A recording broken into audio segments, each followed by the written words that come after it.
Good morning, everybody, and thanks so much for joining us here on KXAN Live on this Tuesday morning. Hope you're all doing well. I'm Will Dupree, coming to you from the KXAN Live studio. This week, the investigative team here at KXAN launched a new Catalyst project, and it's looking into medical debt lawsuits. You can view that story right now over on our website. Here's the article that you can click into and check out all the resources that are available. This morning, we're going to break down what some of those are and talk more about in depth on this project. So joining me here this morning are two of our investigative reporters, David Barrere and Josh Hinkle. Thank you both for being here. I appreciate it, and I'm looking forward to talking more about this project. Thanks for being with us. Thank you. Yeah, Josh, let's start with you. I think it's important to kind of clue people in on where this all got started. Tell us about the impetus for this project and what got you all looking into it. This actually all started with a viewer tip that was sent to us about a year ago. It was an anonymous tip, someone claiming to be in the medical field here in Central Texas that was telling us about a bunch of lawsuits that were piling up in one Central Texas court. So we really started checking that out and found out that a lot of those lawsuits were about medical debt. That's really what got this investigation started. In addition to that, part of this project, you all looked into asking people's stories from across the state to share them with you in a crowdsourcing effort. What did the team learn from that? Yeah, we were really wanting to see how big this problem was in Texas to see if it went beyond the Austin area. So we crowdsourced a couple of different ways. What we did was put a form up online and share that out with all of our different Nexstar stations. So people that were viewing those stations or those stations' websites could fill out this form and share their stories if they'd been sued by their hospital or by their doctor.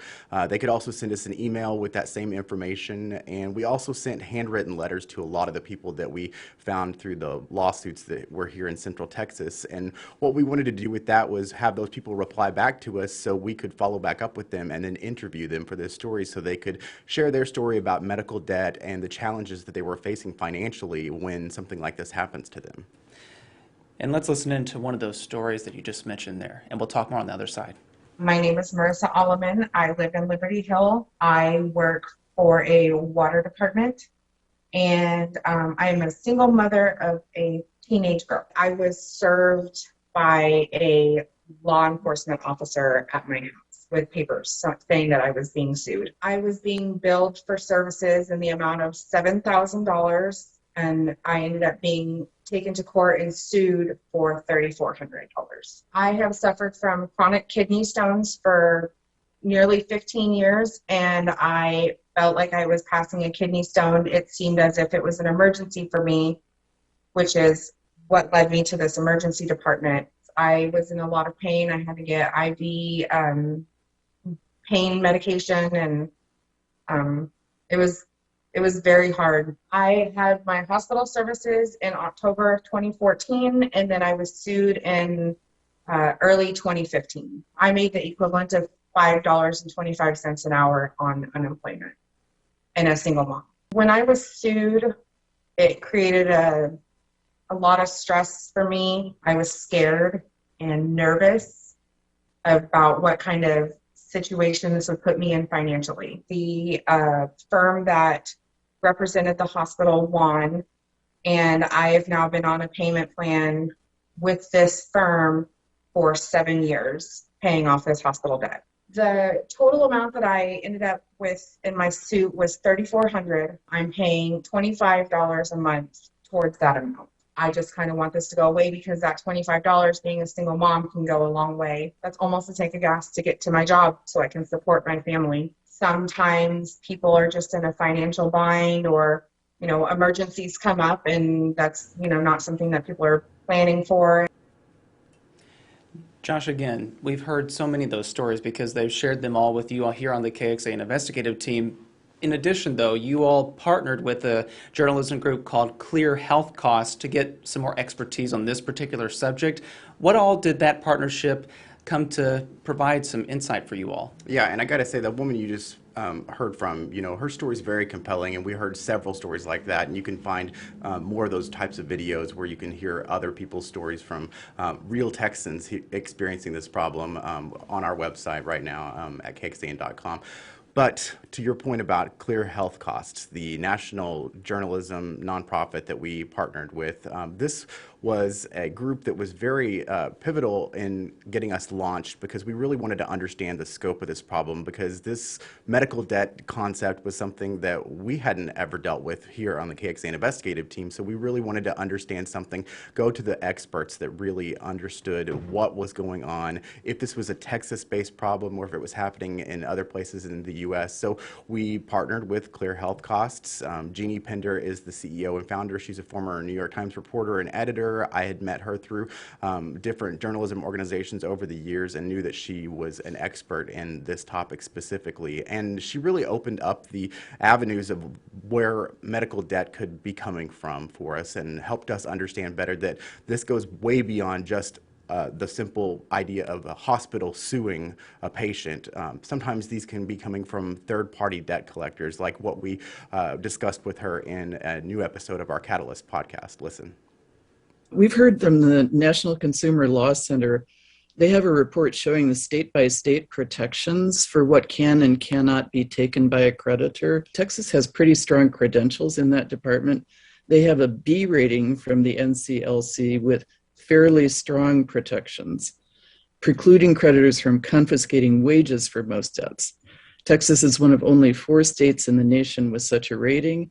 Also, Texas is one of 16 states where the family home cannot be taken, and one of 4 states that do not allow wage garnishment, but bank accounts can be garnished. The problem is, though, that a lot of people may not know about these protections, and the consumer advocates that we talked to said that they were concerned that people who got threatening collection notices would just roll over and give up money because they didn't know they were being protected. And joining me back here in the studio is investigative reporters with KXAN's investigative team, David Barrera and Josh Hinkle. And David, we want to bring you into the conversation now too, because we just heard there from the founder of Clear Health Costs talking about these third parties that are buying up medical debt from hospitals. And you've been looking into what makes that a challenge in tracking some of the lawsuits filed against these patients. What is it that popped up in your research that made it even more challenging? Yeah, it helps to understand how we did the research to find the hospital engaging in these lawsuits in the first place. So we did that through the court system, and we found, we searched all the major hospitals in our area, and we only found one that was listed as a plaintiff in any lawsuits. So that's how we discovered that. But there could also be these third parties that, that could be trying to collect debt and potentially suing to collect medical debt. And those are companies, debt collectors, that purchase debt from a hospital. And then if they were to sue, the hospital would not be named as a plaintiff, and it would become essentially impossible to track through the court system unless you went through and read basically every lawsuit filed by a third-party debt collector. And we found that there are over 2,400 debt collectors registered with the state right now, so it would be really hard to track.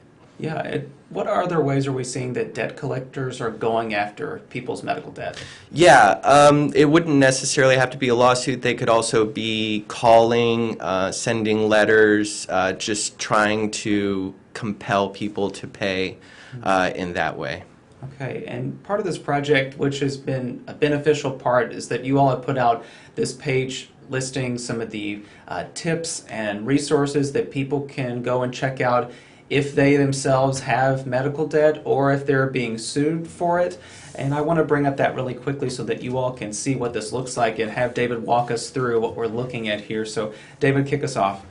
Yeah, so we have a Get Help page, and that provides our readers with some tips and resources and guidance for how to respond if they were potentially sued, what their rights are, and steps that they can take if they found out that they were involved in a lawsuit.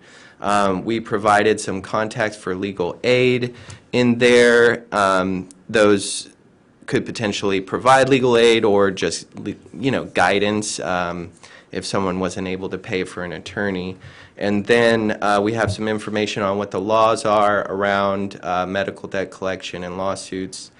And if people aren't able to pay for an attorney, steps that they can take to try to protect themselves. Like Josh said, shout out to Jeannie Pinder and Clear Health Costs for really helping us with this project and with this portion of it especially, and all of Jeannie's expertise. Yeah, that's what I wanted to kind of wrap things up with you, is just to mention who helped compile this list of resources. Yeah, it was Jeannie Pinder at Clear Health Costs.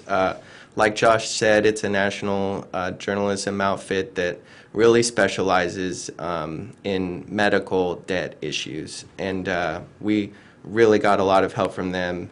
And you'll see it here if you've got any medical debt issues. I think the resources on this page can provide a lot of help. Yeah, that's very beneficial. Josh, since this project went live, I have one more question for you. What's been the response that you've seen? Because as soon as this went up on our website, it started trending close to the top of what all we had on our website at that point.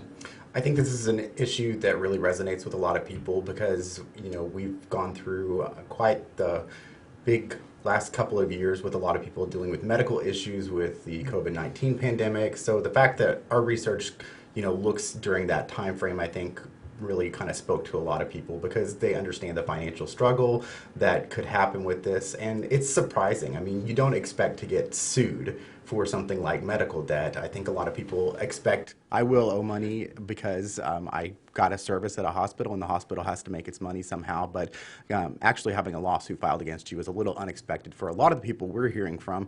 And since the project launched yesterday, I've actually received a fair amount of emails and a lot of comments on social media about people saying, this has happened to me, or how can I make sure that this doesn't happen to me, or what do I do if it does happen to me? So I think that if you explore this project, you will find that we have a lot of those resources that David just described that can help you hopefully prevent something like this from happening to you, but help you navigate the system if it does.